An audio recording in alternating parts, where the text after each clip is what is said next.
celles et ceux qui n'ont pas eu le choix.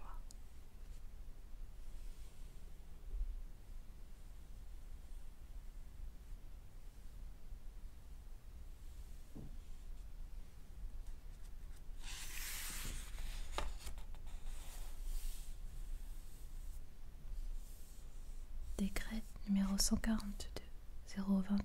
du 20 septembre 2034 instituant le protocole FODES sur le rapport du Conseil scientifique, du Conseil de la santé et de la prolificité. Le Conseil d'État décrète. Article 1. L'obligation de stérilisation de toutes les femmes en âge de procréer. Article 2. Seules les porteuses n'auront pas à se conformer à l'article 1. Elles seules seront autorisées à enfanter. Article 3. Tous les fœtus seront testés dans un délai de 12 semaines. Article 3. Tous les fœtus seront testés dans un délai de 12 semaines maximum afin de déterminer leur score. Seuls ceux dépassant une note générale de 80% seront conservés. Article 4. Tous les bébés de sexe féminin devront passer le test de porteuse. Au-delà de 98%, les petites filles deviendront porteuses. Voir article 2. En deçà, les petites filles seront stérilisées et mises sur le marché de l'adoption.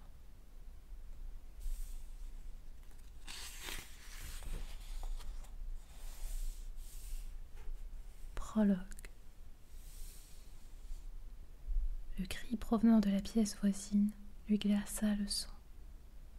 Il avait longtemps entendu parler de la douleur qu'enduraient les femmes pendant l'accouchement, mais n'y avait jamais été confronté. Où était James? Regrettait-il sa décision? Plus de 20 ans que son programme avait été lancé, les résultats étaient excellents. Pourquoi avait-il finalement autorisé cette exception? Pour Sarah, songea-t-il, une façon de la faire perdurer, tout comme sa lignée. À présent, ils allaient tous devoir mentir. Il ne s'agirait pas du premier mensonge. Or, il se délectait de celui-ci. Il regarda sa montre. Le travail avait commencé depuis 7 heures maintenant. Alors qu'il sortait son portable pour tenter de joindre James à nouveau, un cri aigu, bien différent de ceux qu'il avait entendus jusque-là, lui fit relever la tête. Quelques secondes plus tard, le médecin ouvrit la porte. « Vous pouvez entrer. » Il suivit l'homme en blouse blanche, souillé derrière un rideau qui avait été tiré. Une infirmière se retourna et s'écarta, les lèvres étirées en un immense sourire. 95% pour le test global, monsieur. Premier soulagement. C'est excellent.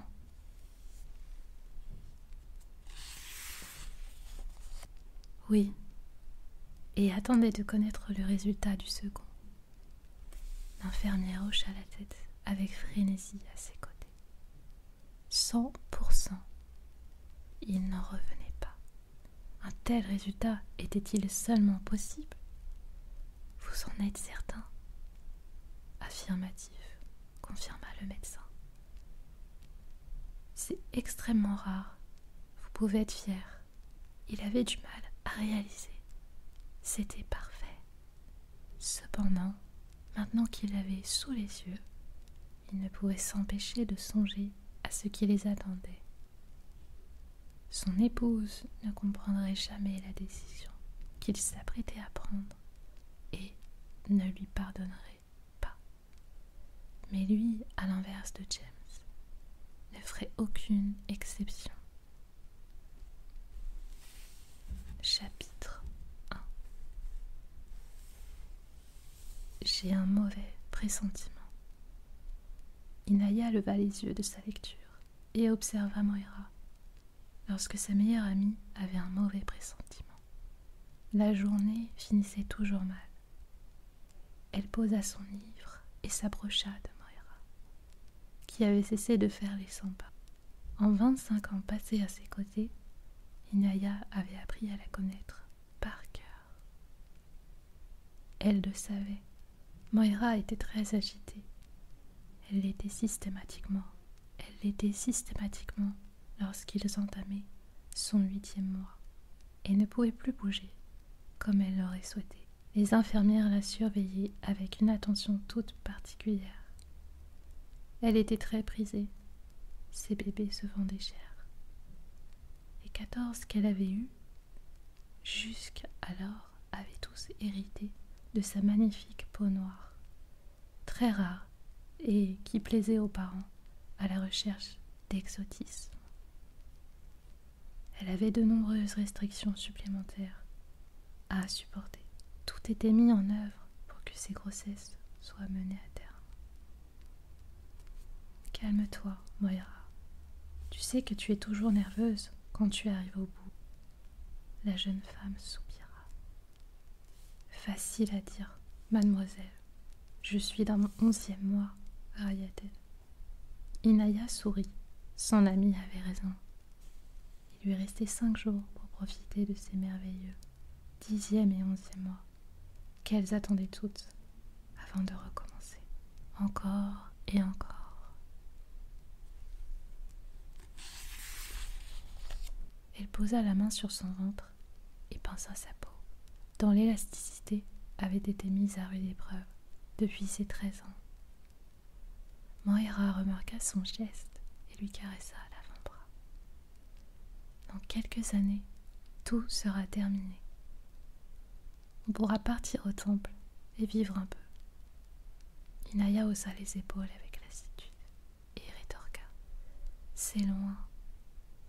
Je sais bien, mais au moins, on pourra enfin disposer de notre corps. Et cette perspective me plaît.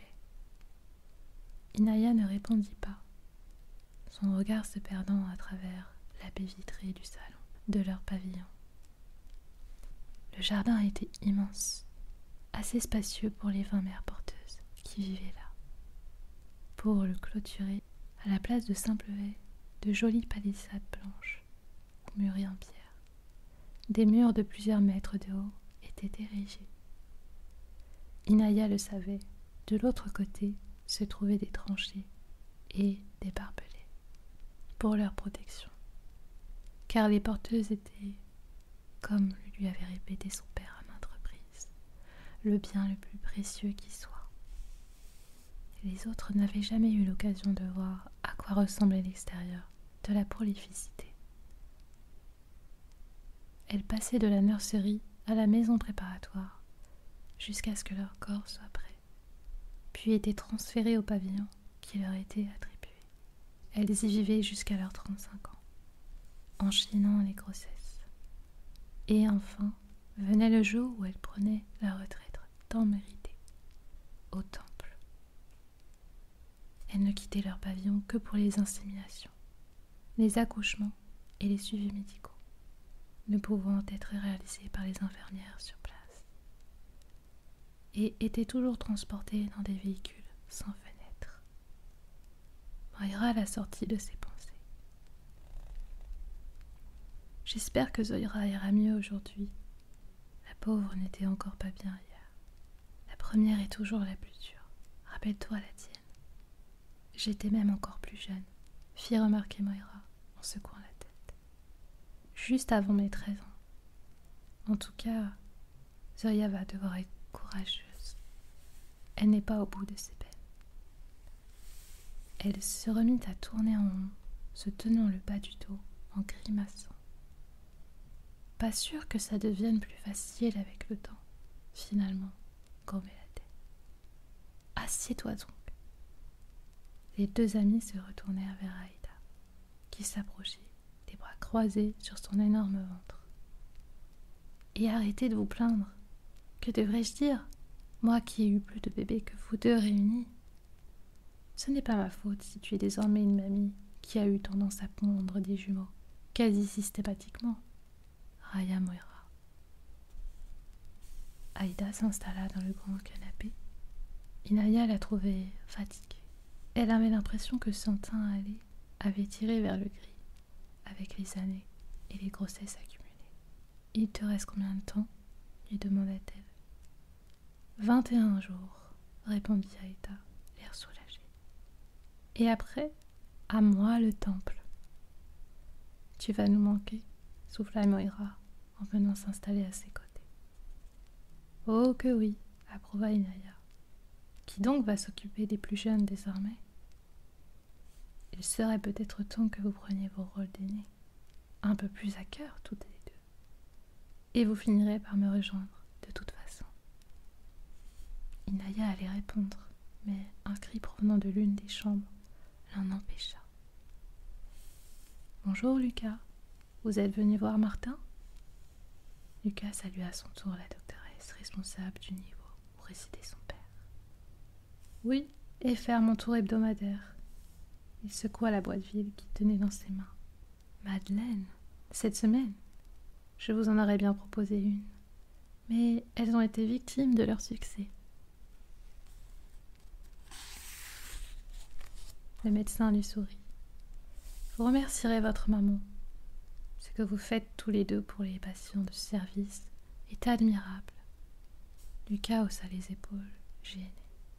« Ce n'est rien, ça me fait plaisir de passer un peu de temps avec eux. Si seulement tout le monde pouvait penser comme vous. Je dois vous laisser, un résident m'attend. Bonne journée, Lucas. » « Merci, docteur Hunberg. » Lucas la regarda s'éloigner avant de se diriger vers la sortie. L'hôpital Becker était modeste et manquait cruellement de moyens. Les médecins impliqués, tels que Lisa Hunberg, étaient l'unique raison qui évita à l'établissement de fermer ses portes. Elle se battait chaque jour, comme le reste du personnel, pour offrir le meilleur à ses patients. Martin Farani, le père de Lucas, y vivait depuis maintenant 10 ans. Un Alzheimer précoce l'avait frappé, et la virulence des symptômes avait été telle qu'il avait dû être hospitalisé très rapidement. Depuis ce jour, Lucas se rendait chaque semaine au centre Becker, situé à une 30aine de kilomètres de chez lui, afin de ne pas laisser son père seul. Il avait pris l'habitude de passer quelques instants avec les autres résidents du niveau. La famille de beaucoup d'entre eux ne venait plus du tout, et une présence différente du personnel hospitalier leur faisait toujours le plus grand bien. Il y avait longtemps que Martin avait cessé de reconnaître son fils. La mère de Lucas n'avait plus supporté d'être une étrangère pour l'homme qu'elle avait rencontré alors qu'il n'avait que 14 ans. Elle avait avec le temps de plus en plus espacé ses visites, préférant laisser à son fils le soin d'apporter les pâtisseries qu'elle ne manquait jamais de préparer, malgré tout. Lucas, lui, continuait de venir chaque vendredi après-midi.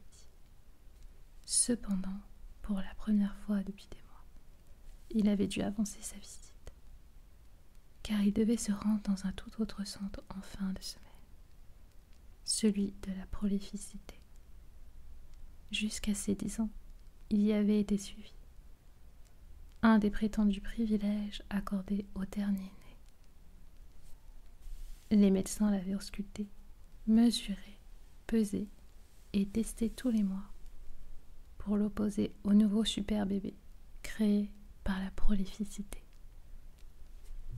Cette comparaison, il en avait été victime durant toute son enfance et son adolescence. Les différences physiques avec les autres étaient nombreuses.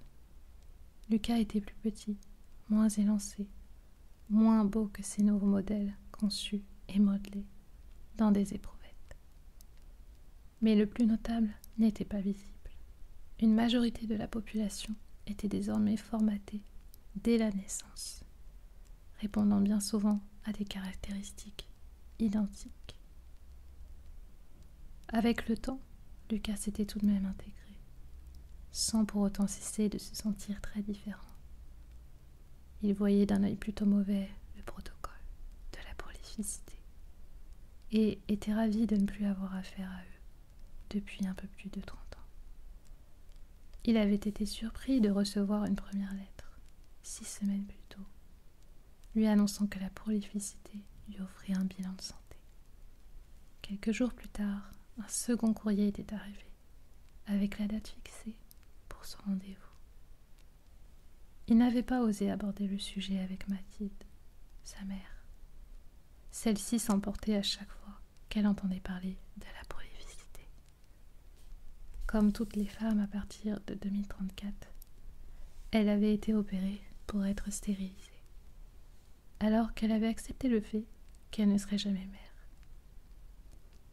Martin et elle s'étaient toujours opposés avec conviction à l'idée d'acheter un bébé normé que l'on aurait créé pour eux. Elle était tombée enceinte. Elle avait gardé le secret le plus longtemps possible, espérant ne pas être contrainte d'avorter par la prolificité. Et 9 mois plus tard, Lucas était arrivé. Cette histoire avait alors fait la une des journaux, 8 ans après les dernières naissances. Un nouveau bébé avait été conçu naturellement. Beaucoup avaient crié au miracle, alors que l'opération de Mathilde avait tout simplement échoué. Lucas était devenu le dernier-né. Titre qui lui avait valu une célébrité dont il se serait bien passé. Alors qu'il se garait devant chez lui, Lucas songea à ce qu'il adviendrait si un tel scénario se déroulait désormais. Jamais cela ne serait possible. Il en était persuadé. Jamais Noah Saint-Ima ne permettrait à une femme de garder son enfant aujourd'hui. Chapitre 2. Inaya se rua vers la chambre d'où provenaient les cris, sans attendre Moira et Aïda, toutes les deux gênées par leur ventre pour courir.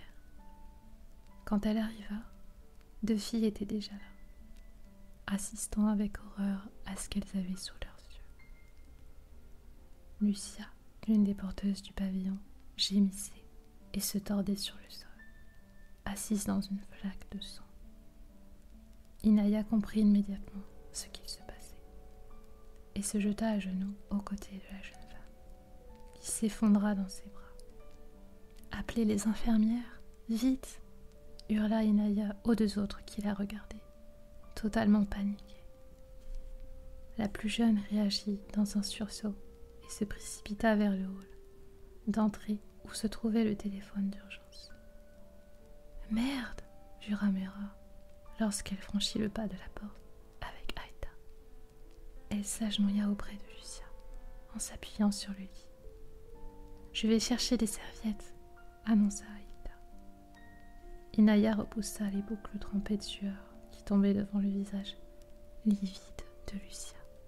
« Ça va aller, la rassura-t-elle d'une voix douce. Les infirmières vont arriver. Lucia la regarda, ses yeux exorbités de terreur. C'était celle de trop, je le sais. Ne dis pas de bêtises, c'est... Tu ne comprends pas, la coupa Lucia, en secouant frénétiquement la tête, le souffle court. Ils m'ont prévenu la dernière fois. Inaya fronça les sourcils. Il? Lucia ferma les yeux. Une fraction de seconde plus tard, son visage se tordait de douleur. J'ai tellement mal. Je t'en supplie. Il faut que ça cesse, implora-t-elle, les lèvres tremblantes. Inaya lui caressa les cheveux, désormais face à la détresse de la jeune femme. Elle leva la tête vers Moira, qui l'interrogea du regard. « Lucia, de quoi parles-tu » Mais elle n'obtint pas de réponse. Les muscles de Lucia se tétanisèrent et elle s'enfonça les ongles dans les cuisses. Le sang qui s'était répandu sur le sol stratifié de la chambre imbibait à présent le pantalon d'Inaya. Lucia gémit à nouveau et attrapa sa main. « Il me l'avait dit. Ils vont... » Elle fut interrompue par l'arrivée de 3 infirmières dans la pièce Écartez-vous, sommèrent-elles des autres filles groupées à l'entrée. Lucia commença alors à se débattre, terrorisée. Elle s'agrippa à Inaya et Moira, tandis que les 3 autres femmes tentaient de la relever. « Non, laissez-moi !» Elle s'agitait et glissait dans le sang qui giclait tout autour. Inaya et Moira furent poussées vers la sortie, impuissantes, alors que Lucia appelait à l'aide, les bras tendus vers elle. Elles n'eurent malheureusement d'autre choix que de l'abandonner aux infirmières. Une 4e soignante restait sur le pas de la porte, la claqua derrière elle et ordonna aux autres porteuses de retourner dans leur chambre, malgré les protestations et les questions qui fusaient. Que lui arrive-t-il? Qu'allez-vous lui faire, mesdemoiselles? L'infirmière avait fini par élever la voix avec sévérité. Il s'agissait d'une femme à la carrure impressionnante, d'une 50aine d'années, au visage massif et autoritaire. Calmez-vous tout de suite. Vous savez qu'une telle agitation peut avoir des conséquences sur vos grossesses. Retournez sans attendre dans vos chambres. Son ton ne laissait aucune place à aucune discussion. Toutes les filles finirent par s'éloigner, les cris et supplications de Lucia ayant à présent cessé. Moira n'en demandait pas et insistait pour rester. Inaya lui attrapa le bras et la tira jusqu'à la chambre qu'elle partageait depuis leur arrivée dans cette maison. « C'est la 3e fois, c'est bien ça ?» demanda Moira, après s'être assise sur son lit. Inaya acquiesça en silence. « Celle de trop. C'est de celle qu'elle parlait, tu crois ?»« À ton avis ?» rétorqua Moira d'un air sombre. Inaya n'ajouta rien. Toutes deux connaissaient la réponse. « Je te l'avais dit tout à l'heure que j'avais un mauvais pressentiment. Certaines filles se moquent parfois de moi, de mon côté superstitieux. » Elle soupira. « Je te l'avais dit, » répéta-t-elle à voix basse en baissant la tête. Inaya s'approcha de la fenêtre, pensive. Zoya était toujours dans le jardin, assise sur un banc, plongée, comme à son habitude, dans un roman. Elle avait dû rester volontairement à l'écart de l'agitation. Ses longs cheveux roux étaient tressés de part et d'autre de son visage, à la peau laiteuse. Coiffée ainsi, elle ne faisait même pas ses 13 ans. Elle ressemblait à une poupée dont le ventre avait commencé à s'arrondir quelques mois plus tôt. « J'espère que Lucia reviendra bientôt », murmura Moira dans son dos. Inaya observa encore quelques secondes Zoya avant de répondre. « Je pense qu'elle ne reviendra pas. » Ma lecture s'achève. Page 19. J'espère que l'histoire vous a plu et transporté dans l'univers de l'auteur et son roman dystopique, Le Dernier Né.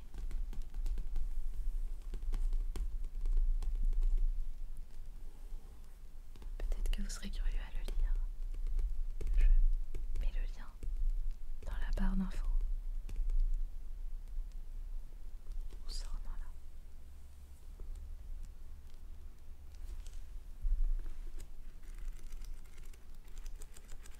Peut-être que certains se sont déjà endormis.